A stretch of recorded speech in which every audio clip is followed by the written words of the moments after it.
Son zamanlarda gündeme bir hayranının dini inancın ne sorusuna yok diye cevap veren Yunus Özyavuz, yani namı değer Sagopa Kajmer hakkında bir şeyler söyleme gereği duyduk. Sagopa hakkında bir şeyler söylemek gerekirse hemen hemen her gencin lise çağlarında dinlediği bir şarkıcıdır. Söz yazarlığı da çok kuvvetli bir abimizdir. Sagopa Türkiye'de sayılı rapçilerden biridir. Sagopa diyorum çünkü Yunus denmesine pek sıcak bakmıyor. Bunun sebebini de kendisi açıklıyor. Çünkü beni en iyi yansıtan Sago. Yunus da değil bak. Yunus da değil. Yunus farklı anlaşılıyor Yunus. Sago daha iyi yani.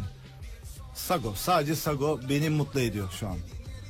Sagopa'yı diğer rapçilerden ayıran en bariz özelliği sözlerindeki ahenk ve iyiye çağırma potansiyelidir. Yani bir nevi İslam'ı kendi sanatında anlatıyordu. Zaten doğru olan da bu. Cumhurbaşkanı bile olsanız, sokaktaki bir temizlikçi amca bile olsanız, yaptığınız işi güzel yaparsanız ve örnek teşkil edecek kadar davranışlar sergilerseniz o iş güzelleşir. Ve Sagopa Kajmer bunu çok güzel yapıyordu. Sagopa Kajmer'in dini inancım yok demesi hem sevenlerini hem de doğru söylemek gerekirse beni derinden sarstı. Yani mesele iman söz konusuysa bence herkes üzülmeli. Tabii ki de fikrine saygı duymak gerekir.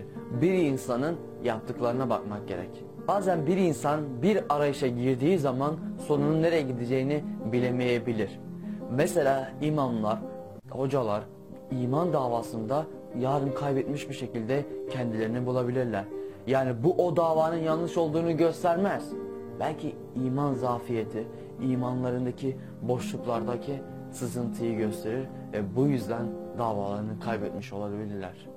Yani iman dediğimiz konu bir ara sınavın sonucu değil ya da bir dinlenme molasında dilenecek alan değil. İman dediğimiz konu tamamen finalin adıdır. Yani imanı ancak son nefeste belirleyebiliriz.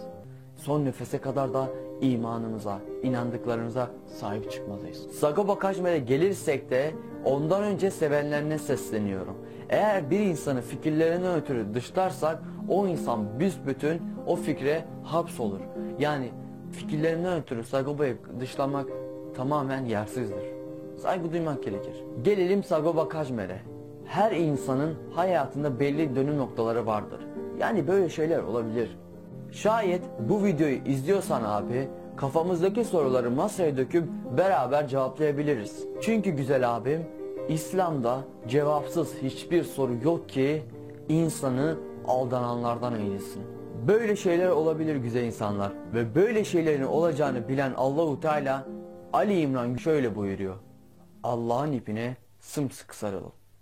Körü körüne bir dine bağlanmayı bırakıp ilk emri oku olan Kur'an-ı Kerim'i anlayar okuyup Allah'ın ipine sımsıkı sarılmamız lazım arkadaşlar. Çünkü karşımızdaki düşman yani şeytan hiç uyumuyor ve bir anımızı kolluyor. Ve vicdanınıza sesleniyorum güzel insanlar. Bir insan bir iple idam sehpasında intihar da edebilir, aynı iple salıncak kurup keyif de sürebilir. Açıkçası ahiretinizin, hayatınızın bütün ipleri sizin elinizde. Selametle.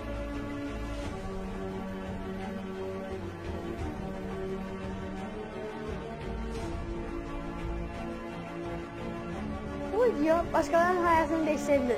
Siz de bu videoyu beğendiyseniz kanalımıza abone olup bu videoyu beğenip yorum yapıp paylaşabilirsiniz. Sebep olan yapan gibidir. En güzel eğlenmelisiniz. Selametle.